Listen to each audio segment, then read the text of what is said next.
Hey, salut chers caféologueurs, je suis ravi de vous retrouver pour cette nouvelle vidéo. Aujourd'hui, vous l'avez deviné, on va parler de cafetière électrique. Avant de commencer, je me présente, je m'appelle Emmanuel, je suis élu meilleur torréfacteur de France en 2011, mais avant tout, je suis passionné de café comme vous. Et c'est pour ça aujourd'hui que justement, je vais démystifier encore quelque chose de plus, qui est donc la fameuse cafetière électrique. Comment faire le bon choix à travers tous les modèles qui existent?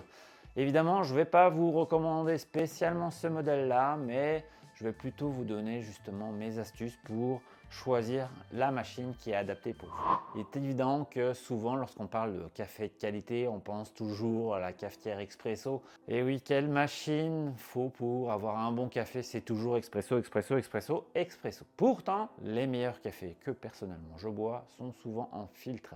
Donc effectivement, moi je privilégie plutôt les cafés réalisés de façon manuelle, comme avec la V60 ici. Mais la cafetière filtre électrique a beaucoup d'avantages. Le premier avantage, c'est que c'est facile à utiliser, on n'a pas besoin d'être à côté, le café va être normalement assez constant d'une journée à une autre, et puis c'est vraiment pratique de ce côté-là pour ça. On peut le programmer éventuellement pour certains besoins, pourquoi pas. Donc la première chose qui est vraiment importante lorsqu'on achète une machine à café filtre, c'est de l'acheter en fonction de son besoin. Évidemment, vous allez me dire, c'est forcément logique. Pourtant, c'est pas ce qu'on fait tout le temps. Souvent, on va privilégier les grosses capacités, se disant, bah, si je reçois du monde, ça va être plus pratique. Et pourtant, vous faites une erreur.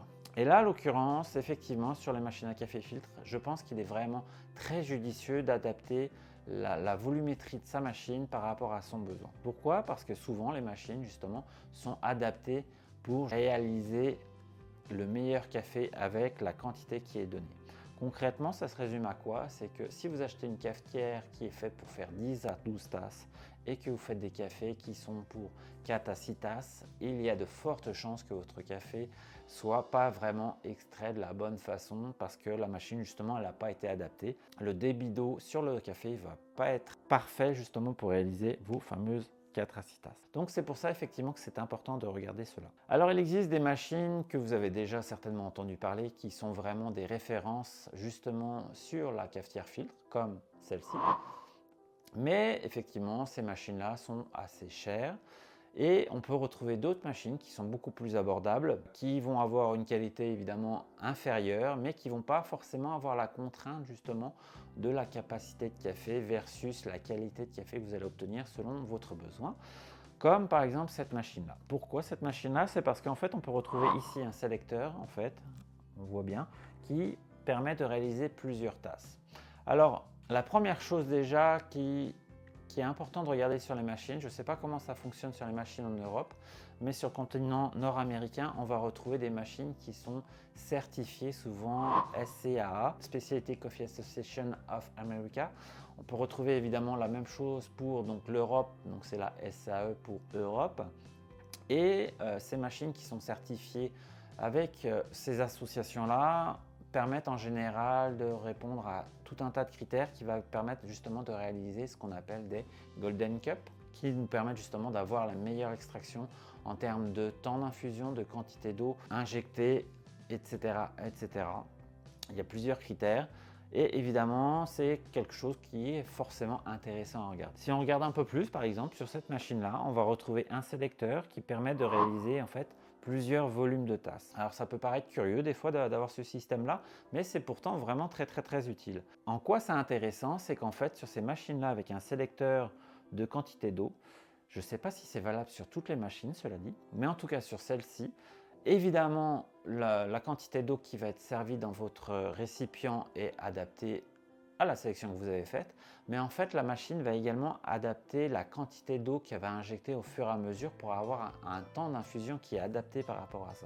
Et ça c'est vraiment quelque chose d'intéressant pour réaliser par exemple une tasse de café, et ça me permet d'avoir un temps d'infusion à peu près de 2 à 3 minutes pour justement réaliser mon 150 ml de café, ce qui est particulièrement adapté justement par rapport à mon besoin, parce qu'effectivement souvent si vous prenez une cafetière bien basique, si vous voulez juste faire un café pour 150 ml de café obtenu en tasse, il y a des chances que votre café au bout de 30 secondes il soit coulé quoi.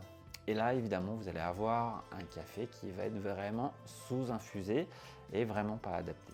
Donc ça, c'est intéressant, je trouve, effectivement, d'avoir ce type de machine où on peut avoir une sélection de quantité d'eau qui va également adapter un petit peu justement la quantité, le débit d'eau pour chaque infusion. Évidemment, les autres points à surveiller sur les machines que je recommande fortement également, c'est que souvent c'est vendu avec une carafe, hein, comme celle-ci, puis ici on a un modèle, effectivement on peut mettre sa tasse, peu importe, c'est pas ça qui m'intéresse. Mais lorsqu'on réalise souvent des cafetières complètes, donc on va utiliser ce type de récipient là, on va retrouver ici comme une plaque chauffante. Et ça, je vous recommande pas forcément de l'utiliser. Pourquoi? Parce qu'effectivement, un café qui s'infuse, en fait c'est un café qui est fait pour être consommé maintenant. C'est pas un café qui est fait pour être consommé dans 1 heure, dans 2 heures, pire que ça, dans 6 heures. On perd vraiment l'âme du café, les goûts du café, on perd vraiment beaucoup de choses. Donc je vous conseille pas vraiment. Et de le réchauffer, c'est encore pire en fait. Un café, non, ça ne se réchauffe pas. Je suis désolé, c'est pas comme certains plats où lorsqu'on réchauffe les plats, c'est meilleur. Sur le café, c'est le contraire. Ça vient vraiment dénaturer le goût du café. Donc sur cette machine-là, par exemple, évidemment, on peut le piloter. On peut dire oui, active ou non, le maintien de la fonction chaude. Et évidemment, moi je ne l'active pas et puis de toute façon j'utilise la fonction pour une tasse et donc il n'y a vraiment pas besoin. Mais c'est vraiment quelque chose qu'il faut regarder sur les machines. Souvent ça chauffe systématiquement. Ça a cet inconvénient là. Puis le deuxième inconvénient, c'est qu'en fait la conception de la machine fait que la plaque chauffante va directement chauffer lorsque vous allez appuyer sur Start sur votre machine. Et ce qui va faire que lorsque les premières gouttes de café vont tomber dans votre carafe finalement, elles vont tomber à travers la carafe qui va être bouillante sur le dessous.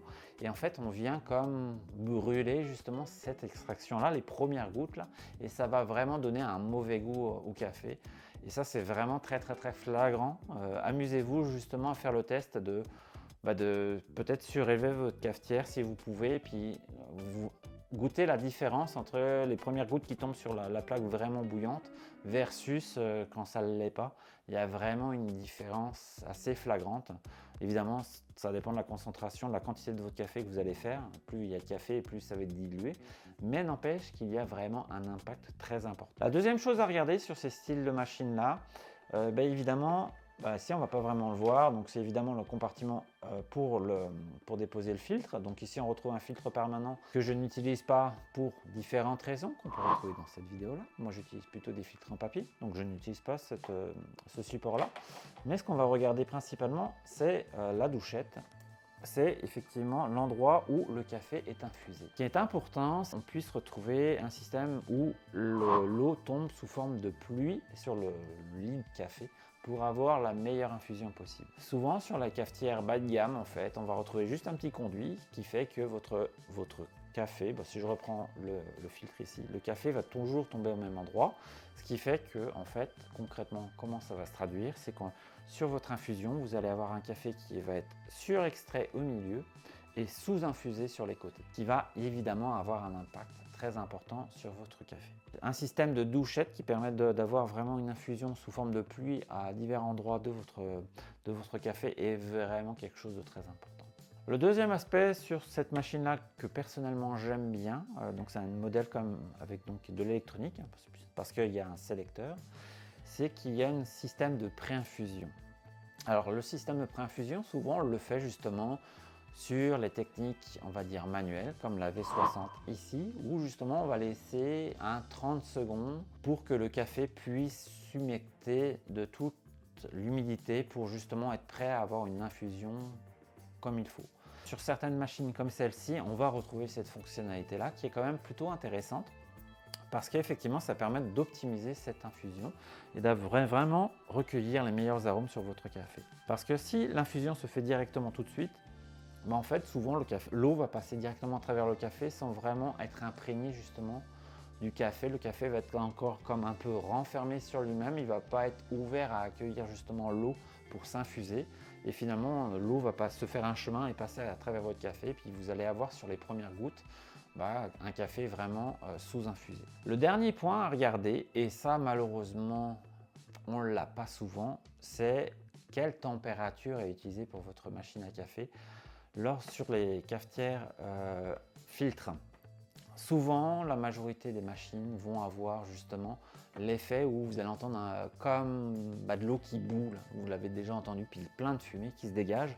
Ça, typiquement, c'est vraiment de l'eau qui est vraiment trop chaude, qui va venir brûler votre café et qui est vraiment pas conseillé. Les machines café filtre, plus vous allez monter en termes de qualité de machine et plus justement la qualité de la gestion de la température va être importante et meilleure sera votre infusion. Alors, ce n'est pas vraiment décrit sur les descriptifs des machines. Là, encore une fois, c'est quelque chose que vous avez peut-être retrouvé sur des comparatifs. Et évidemment, comme je vous le disais en préambule, sur justement cette fameuse certification de qualité de machine qui disent j'ai la fonction Golden Cup ou je suis certifié SCAA ou pourquoi pas SCAE si ça existe en Europe, qui permet de garantir que votre machine réalise des cafés avec des paramètres vraiment optimums pour réaliser un café filtre de qualité. Voilà, ça fait vraiment le tour, on va dire, assez général un petit peu des points qu'il faut regarder lorsqu'on achète une machine. Évidemment, il existe des machines qui sont bien meilleures que d'autres, qui sont bien réputées. Je peux que vous les conseiller. Si ça vous intéresse, je pourrais évidemment faire un comparatif sur certaines machines et vous orienter là-dessus. Mais en attendant, je vous souhaite une très belle journée et surtout n'hésitez pas à me laisser en commentaire votre avis. Sur ce, à très bientôt. Ciao, bye bye.